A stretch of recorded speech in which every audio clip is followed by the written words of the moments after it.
ప్రభు నీవు నా ప్రభుడవని నీ కొరకే జీవితులు మిగిలిన జీవితమును నీ కొరకే గడిపెదను మిగిలిన జీవితమును నీ కొరకే గడిపెదను ప్రభుని వాడను గమ్య జ్యోతి అందు ఘనముగానే ప్రవేశించి అగమ్య జ్యోతి అందు ఘనముగానే ప్రవేశించి ఇతలు పరిశుద్ధులు భక్తులనే చూచెదను. కరెక్ట్ పాడండి, కరెక్ట్ పాడండి, కరెక్ట్ పాడండి, కరెక్ట్ పాడొచ్చిన వాళ్ళే పాడండి.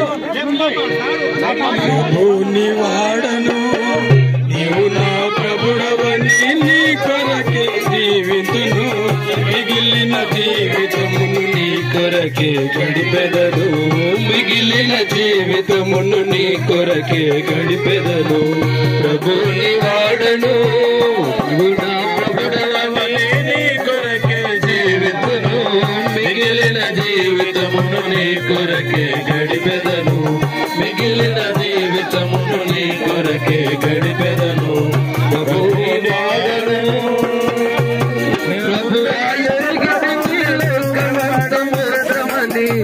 ప్రభువాయరిగితి నీలకమంతమోసమని చూపితివి సమాధాన నిరీక్షణ నాకిలలో చూపితివి సమాధాన నిరీక్షణ నాకిలలో కృతజ్ఞత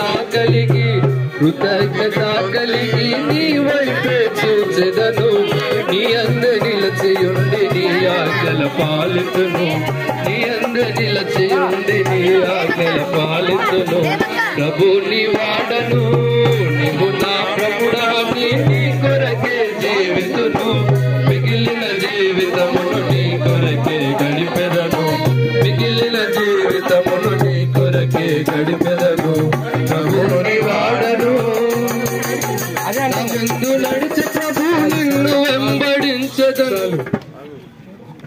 సృష్టి యావత్తును సృష్టించిన సర్వోన్నతుడైనటువంటి దేవుడు ఒక మర్మమును చేస్తూ వచ్చినాడు. ఏంటది? దేవుడైన యెహోవా నేలమట్టితో నరుని నిర్మించి వాని నాసికారంధ్రములలో జీవవాయును ఉదగా నరుడు జీవాత్మ జీవించు ప్రాణి. అయితే ఆ మాట వినకుండా తన భార్య మాట విన్నటువంటి మొదటి మానవుడు ఆదాము ఆజ్ఞను అతిక్రమించి పాపం చేసినాడు. పాపం వలన వచ్చిన జీతము మరణంగా మారి